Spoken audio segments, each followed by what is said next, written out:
Deus nos criou com a possibilidade maravilhosa, não somente nós, os seres humanos, mas todos os seres vivos foram criados com a possibilidade maravilhosa de crescer. Nascemos e crescemos, até fisicamente um certo tempo, e então amadurecemos e nos preparamos para a morte.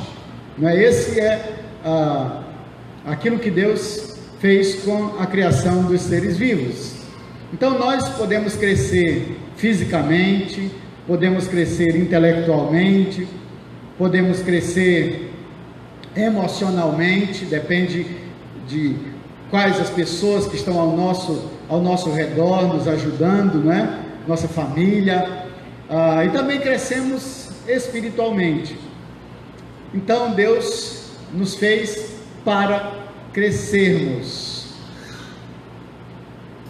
Todas essas questões envolvem crescimento que tem a ver com a nossa vida. Qualquer um pode crescer fisicamente, intelectualmente e emocionalmente, mas espiritualmente é um crescimento diferente, porque esse crescimento começa com o novo nascimento.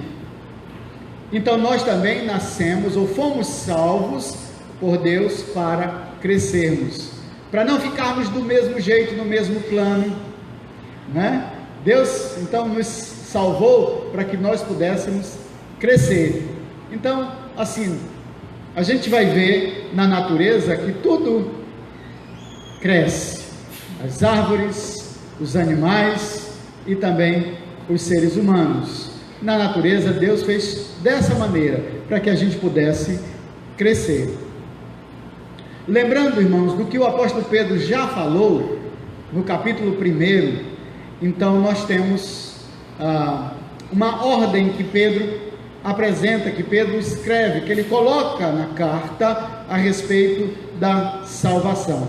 E essa ordem começa com a eleição, que ele diz que foi feita segundo a presciência de Deus na eternidade.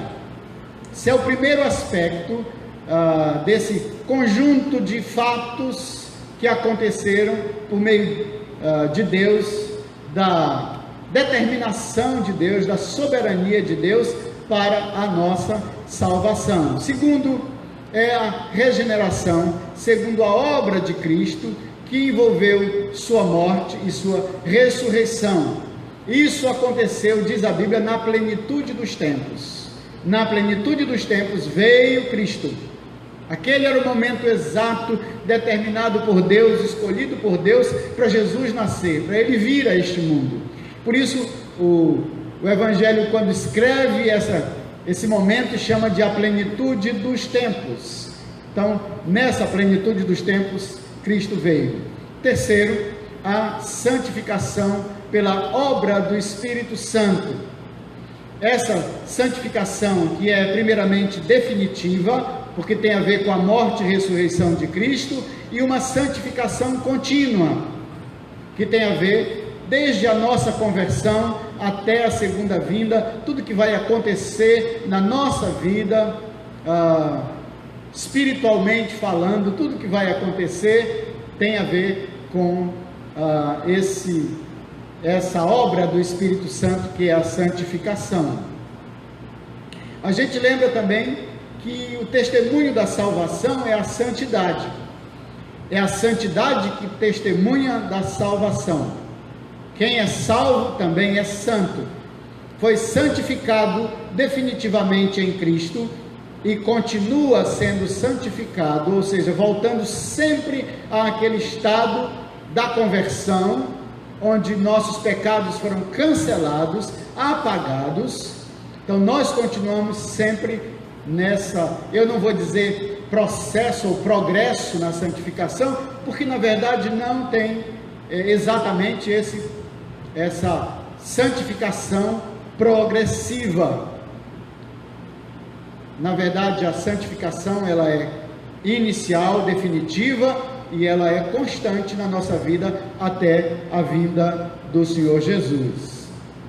Então isso é como Pedro começa a carta.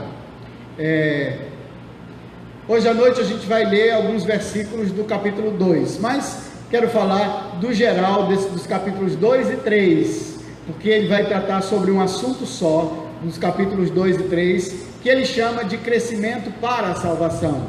Essa é a palavra que nós encontramos do próprio apóstolo Pedro escrevendo a carta, o crescimento para a salvação. E ele vai dizer nesses 2 capítulos o que devemos deixar para crescer. Ele vai dizer que tipo de alimento nos dá um crescimento saudável. Ele vai dizer o que fazer para crescer e quais os sinais do crescimento em nós. Está falando de crescimento espiritual, crescimento para a salvação. É disso que Pedro vai tratar nesses 2 capítulos, capítulos 2 e capítulo 3. Agora sim nós vamos ler esses 3 versos do capítulo 2, são os primeiros versos do capítulo 2. Se você não trouxe uma Bíblia, pode ler aqui na parede. Se você também trouxe a Bíblia, mas quiser ler juntamente com a gente aqui na parede, vamos ler juntos. Vamos lá? Juntos. Despojando-vos, portanto,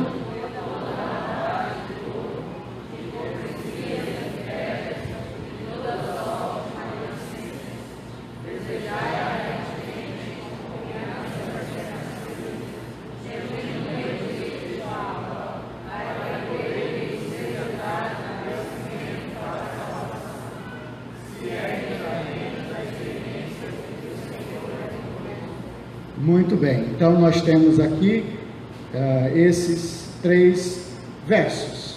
A gente vai ter aqui o trilho da vida cristã, que a gente já viu, começa com a conversão, com o novo nascimento, quando recebemos a vida de Cristo. Como é que é esse trilho? Então, está aqui, salvação, santidade, amor e relacionamentos. Esse é um trilho do qual Pedro está nos ensinando a respeito da salvação, da vida eterna, da vida cristã.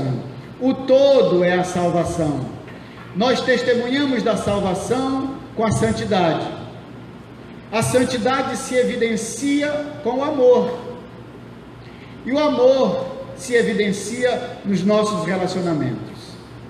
Então não é possível que a gente odeie as pessoas e ainda assim tenha um relacionamento bom com ela durante muito tempo. Isso é impossível.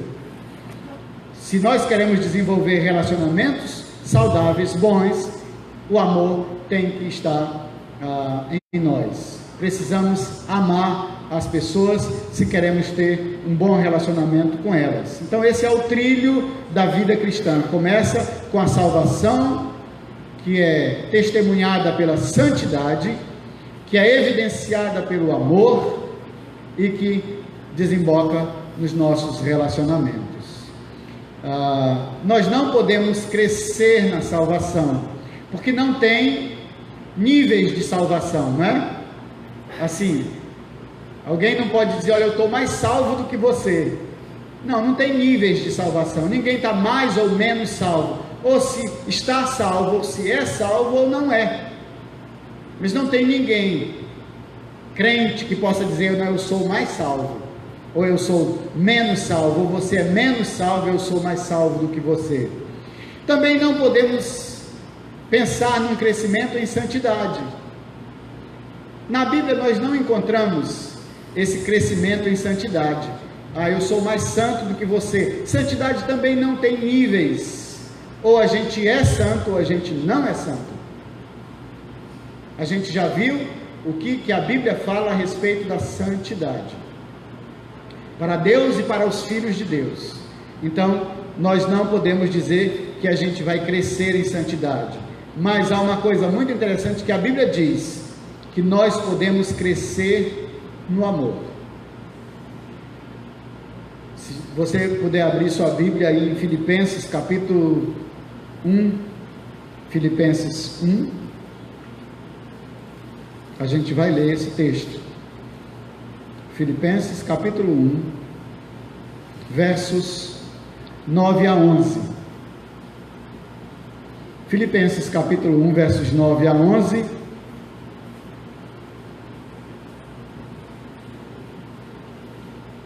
É uma palavra do apóstolo Paulo à igreja que estava em Filipos. Vamos ler juntos? E também, vamos lá, irmão, você já conseguiu encontrar? Eu quero ouvir sua voz, lendo bem alto, assim como a gente canta. Vamos lá?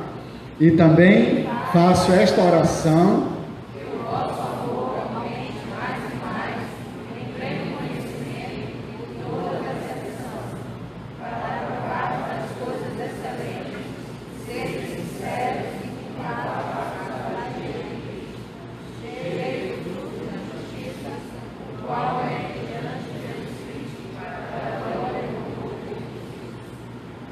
Muito bem, então Paulo diz que ele orava pelos cristãos de Filipos para que o amor deles aumentasse mais e mais. Então o alvo da nossa vida cristã não é crescer na salvação, ser mais salvo. Também não deve ser crescer em santificação para ser mais santo. Mas devemos crescer no amor. Agora, lembram, irmãos, que o amor, ele evidencia o amor, evidencia a nossa santidade. A gente talvez não tenha conseguido ainda juntar essas peças, mas o que Pedro está dizendo para nós, talvez para você seja novo, mas não é novo porque está aqui escrito há muito tempo.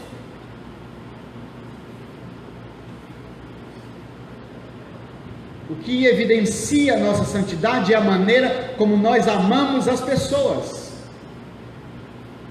Para nós, santidade é só se livrar dos pecados, mas não é exatamente assim. Pedro vai chamar a nossa atenção para isso. Que a santidade na nossa vida se evidencia pela maneira como nós amamos, porque aí está o problema do pecado em nós. A gente vai ver isso aqui, nesses 3 versos escritos pelo apóstolo Pedro. Então, quando Pedro fala sobre crescimento na vida cristã, ele está se referindo à necessidade de amarmos com amor intenso, como ele já disse, como a gente ouviu na mensagem do domingo passado, que devemos amar uns aos outros intensamente. Amor intenso. É com esse tipo de amor que devemos amar uns aos outros. Então, eu quero chamar a sua atenção para 2 princípios que Pedro vai apresentar nesses 3 versos iniciais do capítulo 2 de 1 Pedro. O primeiro princípio é que crescemos quando deixamos. É isso que está aqui escrito, ó. Crescemos quando deixamos. Verso 1 do capítulo 2.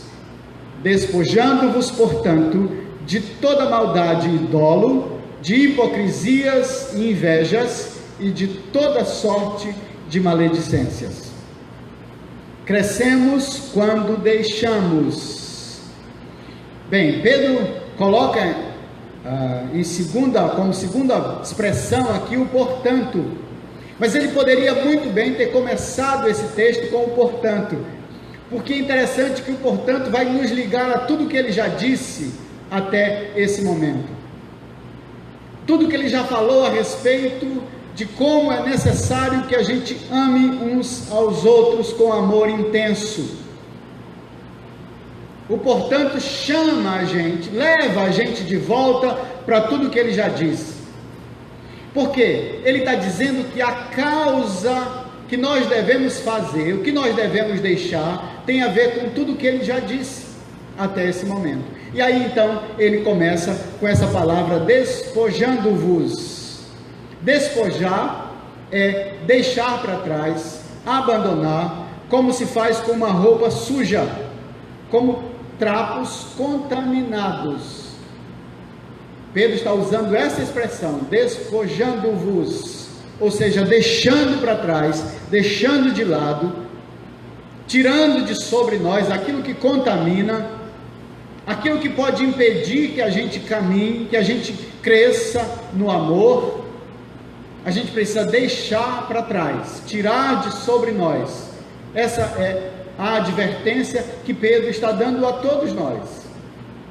Despojando-vos tirando de nós, colocando para fora de nós algumas coisas.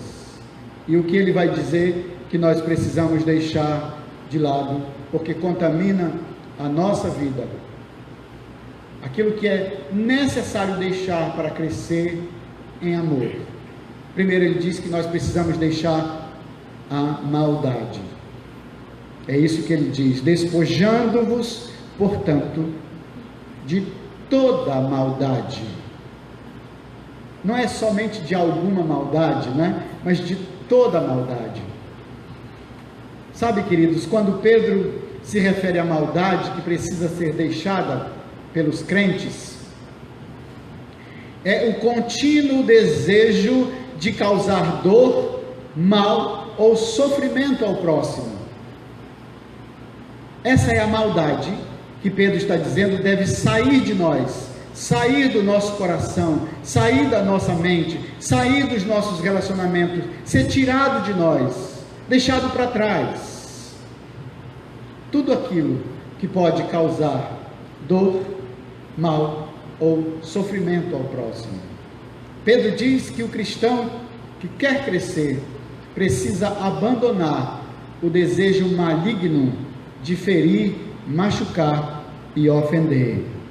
Quanto a essa questão de ser um desejo maligno, irmãos, aí eu preciso falar um pouquinho mais sobre isso para vocês, sobre essa maldade da qual Pedro está dizendo que nós devemos nos desvencilhar dela, porque o contraste se apresenta logo depois da criação. Porque quando Deus termina a criação, no capítulo 1 de Gênesis, verso 31, diz: viu Deus tudo quanto fizera, e eis que era muito bom. E aqui no muito bom está incluído o homem e a mulher. Tudo que Deus fizera era muito bom. Então o homem era bom inicialmente. Logo depois de ser criado, ele era muito bom. Mas andando um pouquinho pela Bíblia, quando a gente chega no capítulo 64, verso 6 de Isaías, o profeta diz: mas todos nós somos como imundo, e todas as nossas justiças como o trapo da imundícia. Então, daquele homem que era bom inicialmente, criado por Deus, agora a Bíblia diz, apresenta esse homem dessa maneira, como sendo imundo, e a sua justiça, o melhor da sua justiça, é trapo da imundícia.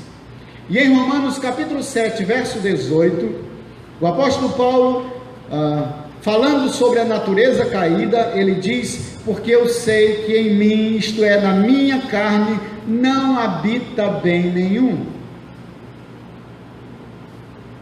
Em minha carne não habita bem nenhum. Essa maldade do que Pedro está falando aqui, irmãos, está presente, por exemplo, na geração dos dias do dilúvio. Como está escrito lá em Gênesis capítulo 6, verso 5, diz assim: viu o Senhor que a maldade do homem se havia multiplicado na terra, e que era continuamente mal todo o desígnio do seu coração. Ou seja, tudo aquilo que ele pensava era mal. Todo o desígnio, todo o projeto, todo o propósito do homem nos dias da geração do dilúvio, diz a palavra de Deus, era continuamente mal, não tinha intervalo. O homem pensou mal, mas depois ele pensou bem. Não, diz que era continuamente mal todo o desígnio do seu coração. Quando Pedro, irmão, se refere à maldade que precisa ser deixada pelos crentes, é o contínuo desejo de causar dor, ferida e sofrimento nos outros. É disso que ele está falando. O desejo maligno, porque isso é do diabo. O desejo maligno, o diabo é chamado de maligno, porque continuamente ele pensa o que é mal. Continuamente. Não tem nenhum momento que o diabo pensa o que é bom, ou que ele planeje fazer o bem. Pedro disse: essa maldade está em nós, ela deve ser deixada de lado, porque isso não agrada a Deus e não nos faz crescer esse crescimento espiritual. A segunda expressão usada por Pedro que deve ser deixada é a palavra dolo. Dolo significa cometer um erro intencionalmente, com o objetivo de prejudicar alguém. Cometer um erro intencionalmente, com o objetivo de prejudicar alguém. Eu parei carro no estacionamento, mas vi que na minha frente, numa descida, parou alguém que eu não gosto dele, que já me fez alguma coisa que eu não gostei. Então eu saio do carro e intencionalmente esqueço de puxar o freio de mão, para que o meu carro, que é um pouco mais forte do que o da pessoa que está lá embaixo, seja atingido pelo meu. Isso se chama dolo.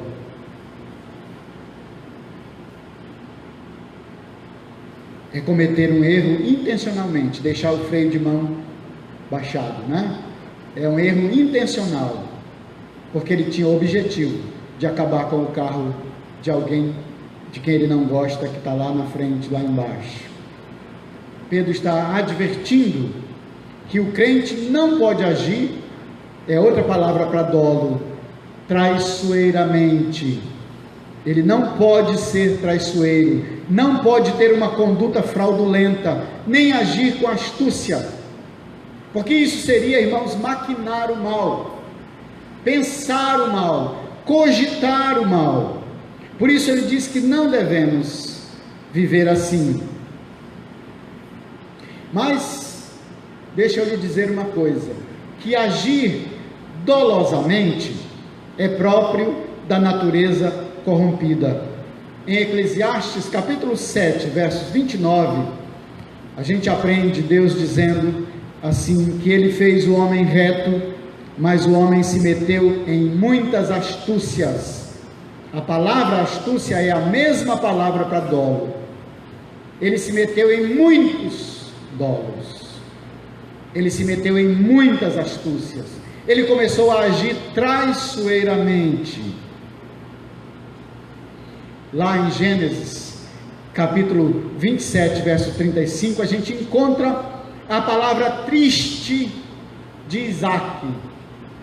Lembram de Isaac? É o filho de Abraão. A gente encontra lá a palavra triste de Isaac a Esaú, dizendo que Jacó agiu dolosamente, astutamente, enganando o pai para se apossar da bênção do irmão.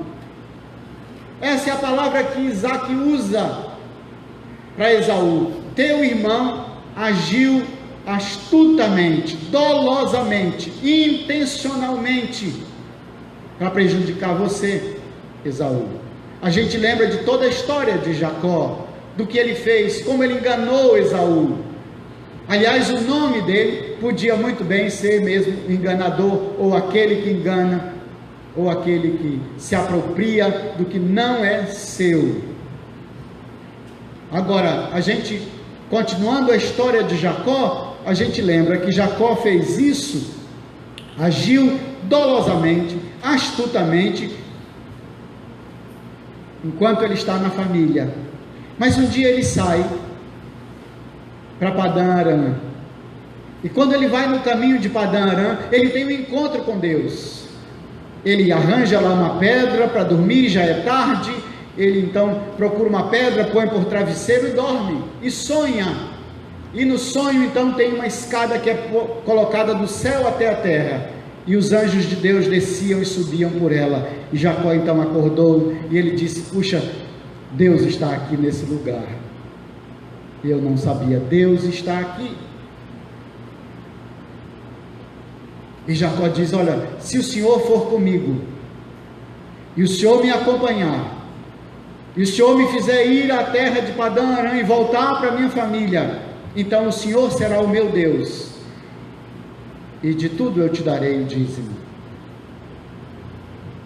Essa é a expressão que Jacó usa para Deus naquele momento, porque na verdade o que Deus está fazendo com Jacó é dizendo para ele: Jacó, eu não quero ser o Deus da sua família, do seu pai, eu quero ser o seu Deus.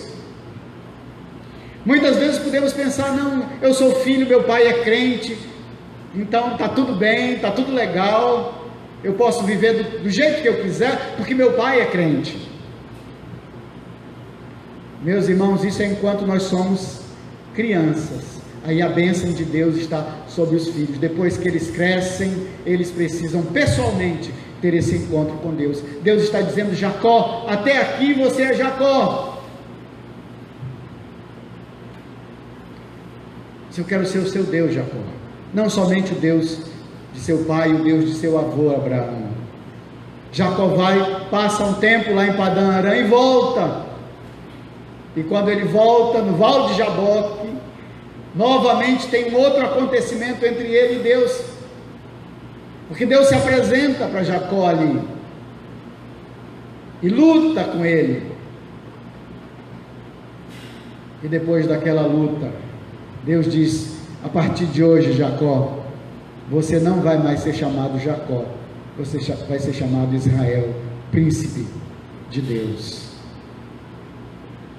Jacó, nunca mais você vai ser o enganador, nunca mais você vai ser o traiçoeiro, nunca mais você vai agir dolosamente.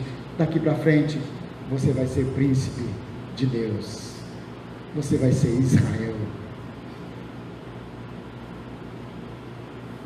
Que proposta maravilhosa Deus faz para Jacó. Exige necessariamente que se deixe de agir dolosamente, que se deixe de ser Jacó para ser príncipe, parecido com Cristo, que é o Rei. É com Ele que nós precisamos nos parecer e não com Jacó. Porque em Jesus, diz o texto, dolo algum se achou em sua boca. Se queremos crescer e ser parecido com Ele, então precisamos deixar de lado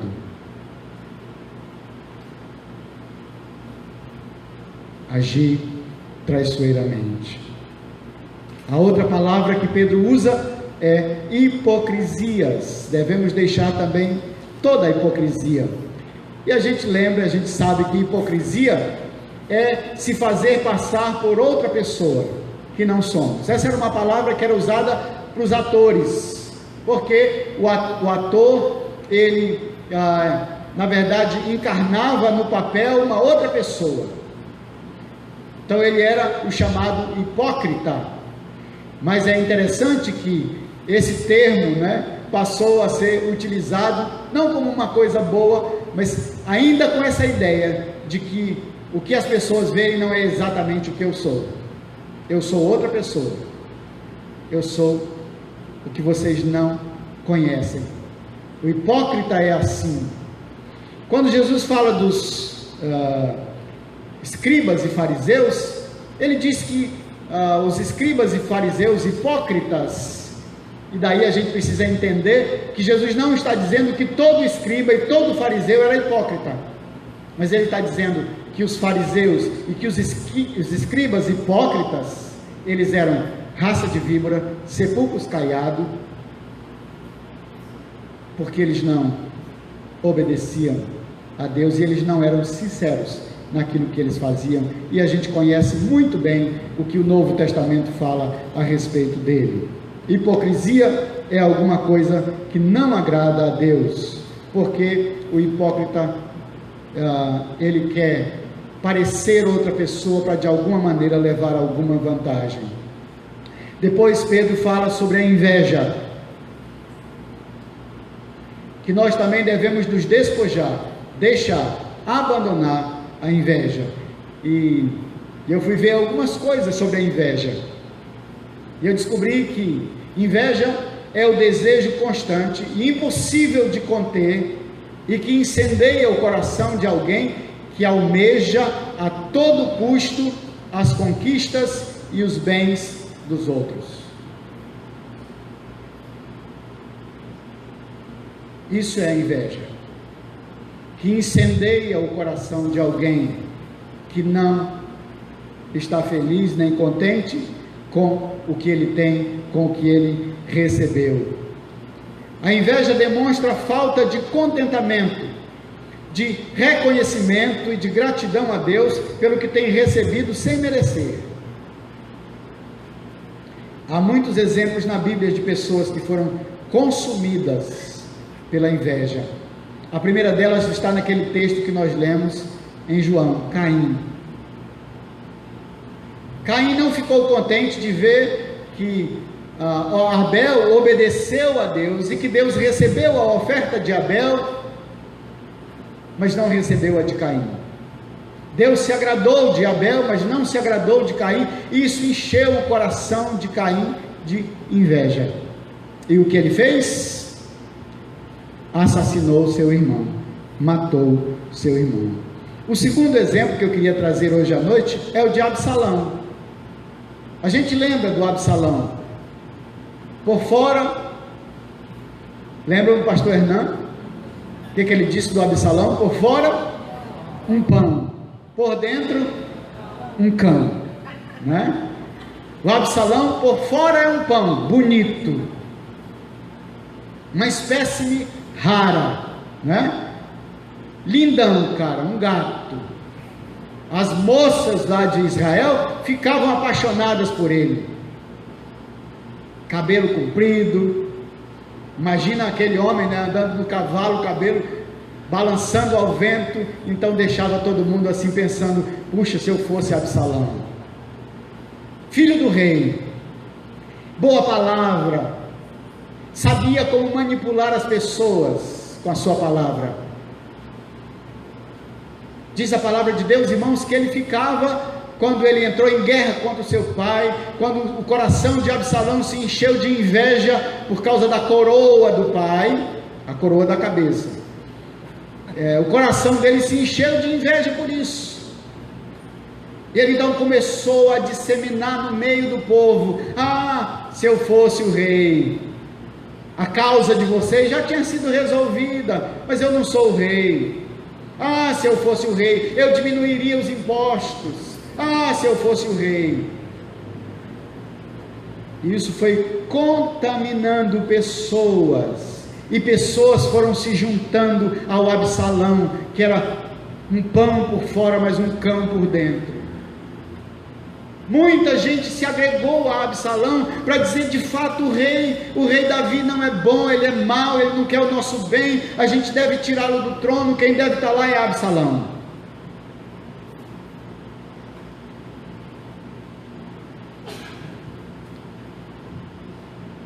Sabe, queridos, o invejoso age sempre contaminando pessoas à sua volta, com as velhas expressões do Absalão. Você já viu alguém chegar perto de você e dizer: olha, puxa, aqui onde a gente trabalha está tudo errado, a culpa é do chefe?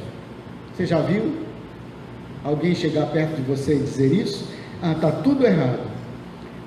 Se eu tivesse no lugar do diretor, né? Se eu tivesse no lugar do chefe, ia ser tudo diferente. A comida ia ser melhor, o salário ia ser melhor. Se eu tivesse no lugar do chefe. Quem me dera, né, ser o chefe, tudo ia ser diferente. Quando alguém diz assim: se eu tivesse no conselho da igreja, né, tudo ia ser, eu ia mudar a igreja, ia mudar tudo. Eu não posso fazer nada porque eu não estou no conselho, eu não sou presbítero, mas essa igreja ia ser outra se eu estivesse lá. Sabe, queridos, isso é palavra maldita de gente invejosa, que está com o coração cheio de inveja, porque não está lá. Porque se ele estiver lá, ele vai fazer exatamente como as coisas devem ser feitas.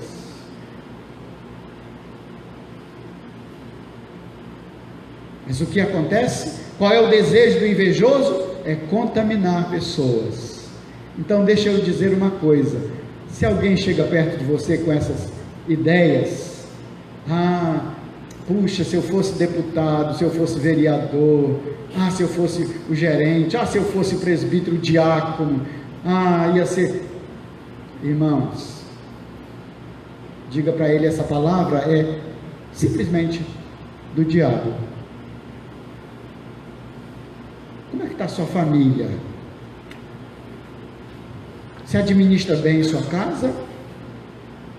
Você é bom marido? Você é bom pai? Porque se não faz essas coisas, não pensa que vai fazer mudança nenhuma na igreja e nem em lugar nenhum, porque não vai.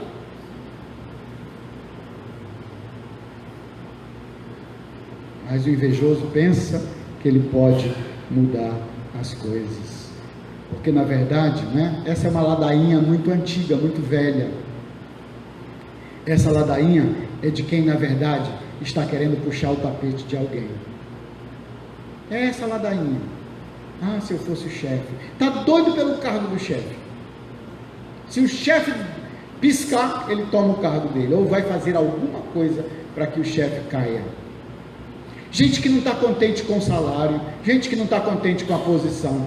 Mas não é que ele não esteja contente, ele vai estudar para vencer. Não, ele quer a posição do outro. É isso que ele quer. O que ele está querendo é o lugar do outro. Ele não quer trabalhar para crescer. Não é essa a ideia. O invejoso não quer trabalhar, na verdade ele é preguiçoso. Ele quer o lugar dos outros. Ele quer os bens dos outros. Por isso ele fica criando esse monte de palavreado, para que as pessoas acreditem, seria melhor mesmo se ele estivesse lá. Irmãos, Pedro diz que nós devemos deixar também a maledicência. Maledicência significa falar mal, e é quase sempre decorrente da inveja e da cobiça instalada no coração. Acontece sempre na ausência do outro, porque o maledicente, além de covarde, é medroso. Ele nunca fala pela frente, ele nunca diz olhando nos olhos, ele sempre diz por trás, quando a pessoa de quem ele está falando mal não está lá para ouvir, para se defender, para dizer que não é bem assim. Esse é o maledicente. Pedro diz que a gente precisa se livrar disso, da maledicência, porque falar mal dos outros, irmãos, é matar alguém na consciência de outra pessoa, usando para isso a arma que é a língua. Então, irmãos, nós precisamos aprender essas coisas, porque isso faz parte do nosso crescimento. Se nós deixarmos, então nós vamos crescer. Tiago diz uma coisa muito interessante a respeito da língua maledicente. Ele diz que a língua é fogo, é mundo de iniquidade, põe em chama toda a carreira da existência humana, é indomável, é veneno mortífero. Com ela bendizemos o Senhor e Pai, também com ela amaldiçoamos os homens feitos à semelhança de Deus. Precisamos saber que aquilo que falamos contra os outros, que os outros não ouvem, Deus ouve. Aquilo que a gente fala contra alguém, ele pode não ouvir, mas Deus nunca deixa de ouvir o que a gente fala contra os outros. E é uma coisa interessante que Pedro não diz para nós que a gente deve lutar contra esses pecados, mas diz que eles devem ser deixados, abandonados, despojando-vos. Eu preciso deixar esses pecados: maldade, dolo, hipocrisia, invejas e toda sorte de maledicências. Isso deve ser deixado. Os crentes devem deixar isso. Aqueles que são salvos não podem prosseguir na salvação fazendo essas coisas. Agora, Isso é o que a gente precisa deixar. Porque Pedro vai falar: crescemos enquanto nos alimentamos. Uma coisa precisamos deixar, mas agora Pedro diz o que precisamos alimentar a nossa vida, o nosso espírito, a nossa alma. Ele diz: despojando de tudo isso, desejai. Isso deve ser deixado, mas há algumas coisas que nós devemos desejar ardentemente. Desejai ardentemente, como crianças recém-nascidas, o genuíno leite espiritual, para que por ele vos seja dado crescimento para a salvação, se é que de fato, se é que já tendes a experiência de que o Senhor é bondoso. Quantos aqui já têm a experiência da bondade de Deus? Levanta a mão. Ah, você já experimentou a bondade de Deus. Maravilha, não é? Como é bom experimentar a bondade de Deus. O salmista, nos salmos, muitas vezes, ele fala sobre a bondade de Deus, como Deus é bom. Como Deus demonstra a sua bondade na vida de pessoas que não merecem a bondade de Deus. Eu fico pensando na história da minha vida, quantas vezes Deus já usou de bondade comigo sem que eu merecesse absolutamente nada dele. Quantos livramentos Deus já fez na sua vida? Quantas vezes Deus já colocou comida na sua mesa sem que você tivesse ganho nada?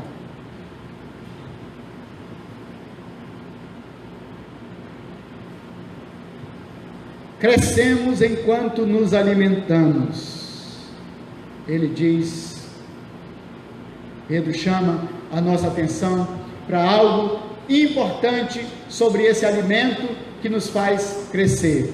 Primeiro, ele diz que esse alimento deve ser desejado ardentemente. Esse é um desejo intenso que só é controlado quando é suprido. O exemplo é o do recém-nascido. Quando ele está com fome, o que ele faz? Abre a boca e chora, chora, chora, e vai aumentando o choro até que a mãe o alimente com o leite materno. Desejai ardentemente. Esse desejo que é visto na criança, no recém-nascido, que grita, porque na verdade a fome acaba causando uma dor nele. E os adultos também. É claro que às vezes os adultos comem sem estar com fome, né? Comem por vício.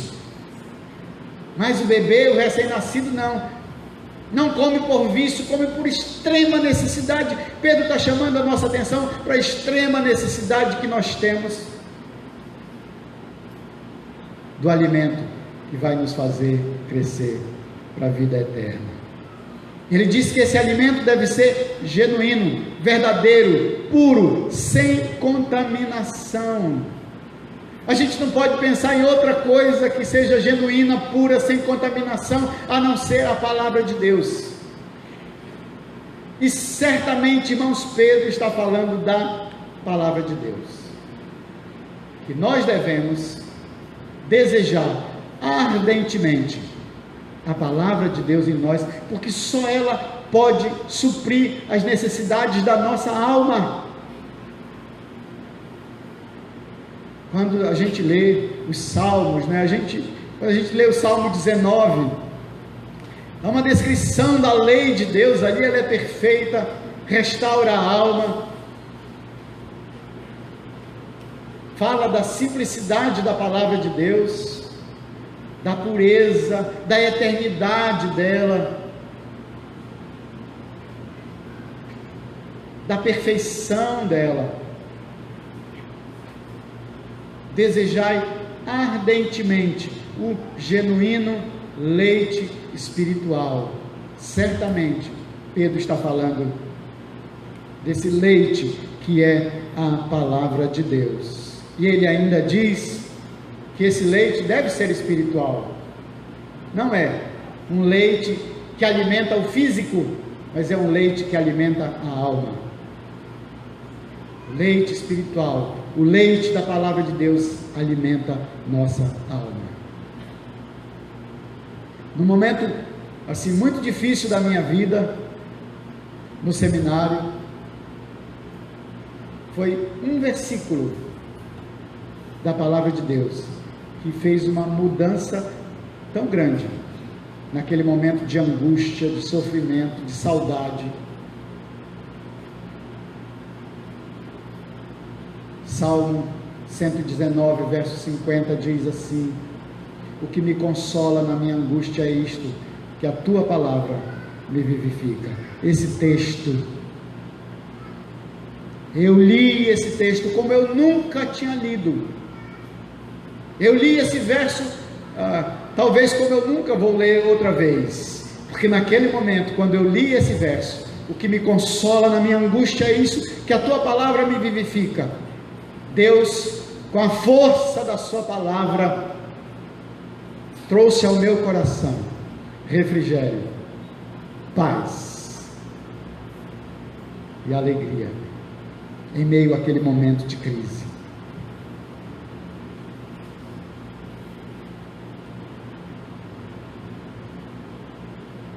Pedro encerra esses 3 versos dizendo que tudo isso, e é em tudo isso devemos reconhecer a bondade do Senhor, porque é por causa da bondade de Deus que nós fomos eleitos, regenerados, santificados, guardados, e também crescemos e amadurecemos, tudo para a glória de Deus.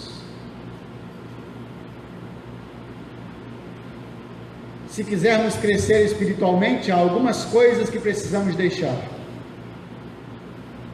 Se quisermos crescer, precisamos do alimento saudável, o leite espiritual, genuíno, palavra de Deus.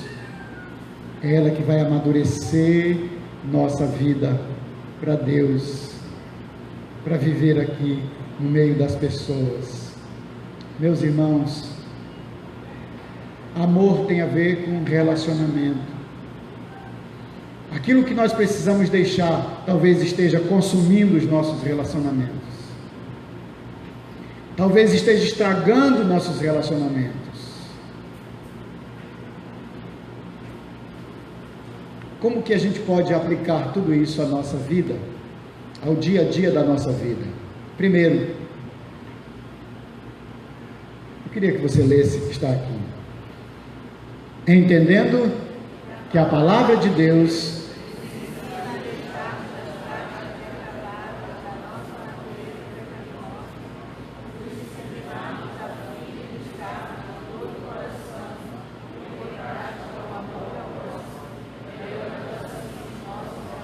essa é a primeira coisa que a gente precisa pensar sobre essa mensagem, sobre esses 3 versos.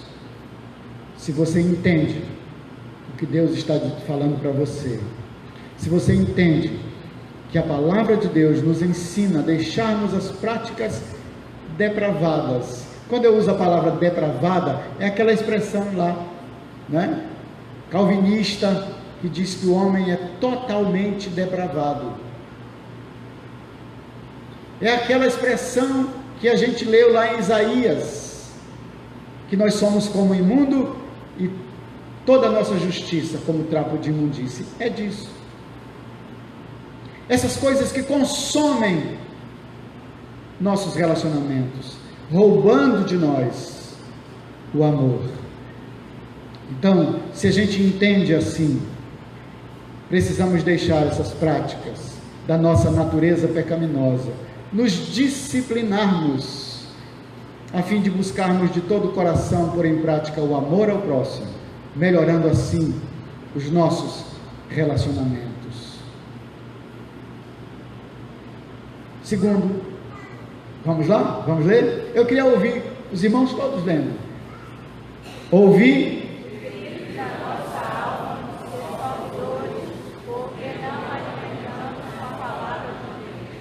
Saiba, querido, você que nasceu de novo, se você não alimenta a sua vida com a palavra de Deus, sua alma está gritando dentro de você.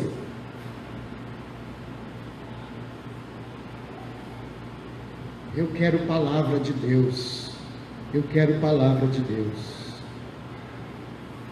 Põe aqui no meu coração palavra de Deus. Nossa alma grita como um recém-nascido pela palavra de Deus, pelo alimento genuíno necessário para o crescimento. Terceiro, vamos lá? Se já experimentamos a bondade de Deus, devemos demonstrar sempre gratidão e fazer tudo para a sua glória. Isso vai nos livrar, irmãos, de sermos invejosos. Pode ter certeza. Se já experimentamos a bondade de Deus, então devemos demonstrar sempre gratidão e fazer tudo para a glória de Deus. E quarto, vamos ler? Começar hoje.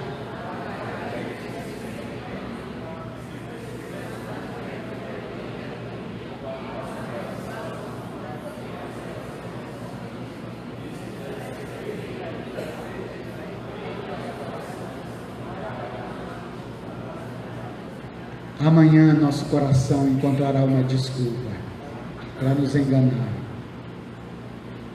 para dizer para nós: olha, não precisa não, deixa que o tempo vai apagar isso.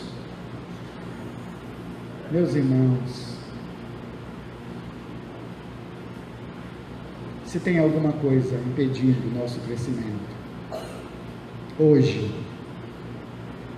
se você lembrar, hoje, se Deus falou ao seu coração sobre o que o apóstolo Pedro está advertindo a cada um de nós, se há alguma coisa no seu coração contra alguém, se você machucou alguém, feriu alguém,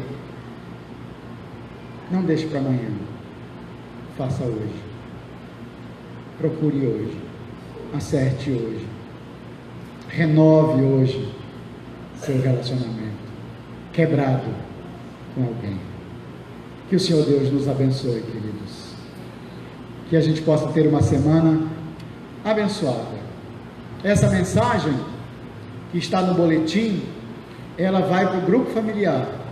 Você pode ainda conversar sobre isso no grupo familiar, e no grupo familiar você ainda vai poder ter a oportunidade de compartilhar com outras pessoas aquilo que Deus está fazendo na sua vida. Não deixe de ir para o seu grupo, vá para o grupo, participe do seu grupo. Você vai ter oportunidade de continuar lembrando dessa palavra de Deus, do que o apóstolo Pedro diz. Se você não está em um grupo, procure um grupo. Irmãos, isso não é moda. Procure um grupo familiar. Frequente o seu grupo, não deixe de ir, tenha compromisso com o seu grupo. Não deixe de ir por qualquer coisa. Participe. Deus quer transformar a nossa vida, nos dar crescimento. Não somente aqui no domingo à noite, mas durante a semana. Deus abençoe muito a sua vida, querido, a sua família. Deus estenda sobre você a sua mão e te abençoe. Vamos ficar em pé, queridos.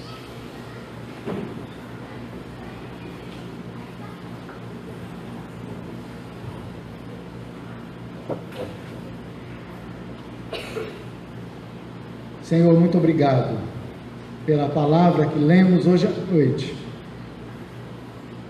sobre a advertência que encontramos nela, daquilo que precisamos deixar para crescer, e aquilo que precisamos sugar, nos alimentar para crescer, levando em conta, Senhor, a tua bondade, que com amor eterno o Senhor nos alcançou, nos amou, se aproximou de nós e nos salvou. Senhor, louvamos o teu nome por tudo isso, agradecemos de todo o nosso coração que o Senhor tem nos ensinado por meio da sua palavra. Ajuda-nos e fortaleça-nos, Senhor, tenha misericórdia de nós, em nome de Jesus. E agora a graça de nosso Senhor e Salvador Jesus Cristo, o amor de Deus nosso Pai, a comunhão, as consolações e o poder do Espírito Santo sejam convosco, irmãos, e com todo o povo de Deus, espalhado em toda a face da terra, hoje e para todos sempre. Amém.